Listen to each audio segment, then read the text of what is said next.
Salut à toi et bienvenue sur la chaîne d'Agigo. Alors aujourd'hui, j'ai envie de continuer la présentation des huiles essentielles en te parlant de l'huile essentielle de citron. Alors, l'huile essentielle de citron, elle est vraiment sympa parce qu'elle a plein de propriétés. Elle est rafraîchissante, désodorisante, vivifiante, elle stimule la circulation lymphatique. C'est un germicide aussi et un fébrifuge, donc en fait il combat et il fait tomber la fièvre. C'est un antispasmodique, donc ça fait quelque chose d'assez sympa. En diffusion, on va verser 2 à 4 gouttes dans un diffuseur d'arômes. C'est un parfum délicat qui va se dégager, un petit peu acidulé et qui crée une atmosphère stimulante et vivifiante pour augmenter la capacité de concentration et d'attention. Donc si tu as besoin de réfléchir, de faire des calculs, d'apprendre quelque chose, de lire un bouquin, ça peut être intéressant de le diffuser dans la pièce où tu te trouves. Tu peux l'utiliser en voie orale, donc là tu peux prendre 2 gouttes 3 fois par jour en mélangeant dans un petit peu de miel ou sur un comprimé neutre ou sur un sucre, pourquoi pas. Ça peut être intéressant et c'est relativement efficace en cas d'infection digestive, si tu as des petites douleurs à l'estomac par exemple, ou si tu as pris un petit coup de froid, c'est efficace aussi. De la même façon, en cuisine, tu peux verser 1 à 2 gouttes toujours dans un peu de miel ou dans une vinaigrette, pourquoi pas, pour parfumer des boissons, des desserts, des salades, des compotes. Il y a pas mal de compositions possibles là-dessus.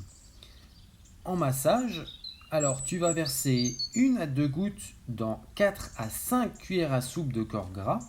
Donc le corps gras, je le rappelle, hein, comme d'habitude, ça va être de l'huile végétale. Alors là, on peut proposer de la bourrache ou de l'huile végétale de macadamia qui peut être intéressant avec ça. À mélanger et appliquer, bien sûr, sur les zones à masser. Donc ça peut être les muscles, ça peut être les articulations. Et c'est une onction désodorisante qui convient un petit peu à toutes les peaux qui présentent des impuretés ou qui sont fatiguées. On peut aussi le recommander en cas de problème gastrique, veineux ou musculaire.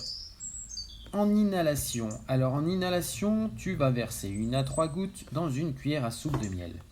Mélanger dans un quart de litre d'eau chaude.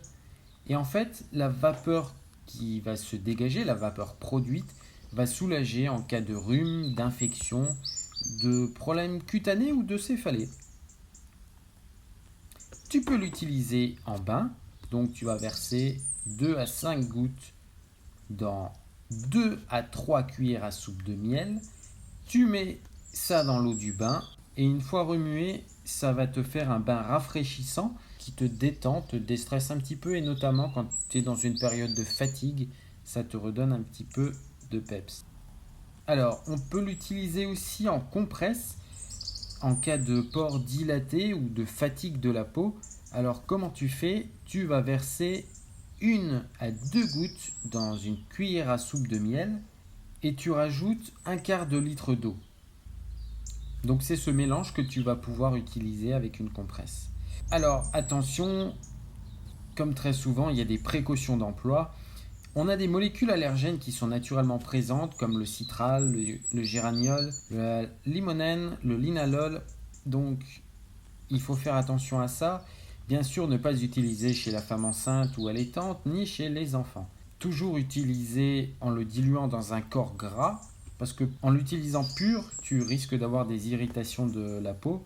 Et puis bien sûr, dans tous les cas, si tu as une pathologie sérieuse ou si tu as besoin d'avoir une parole officielle par rapport à ton cas personnel, tu vas voir un professionnel de santé, un médecin, un pharmacien, et c'est eux qui auront toute légitimité pour te donner les informations nécessaires.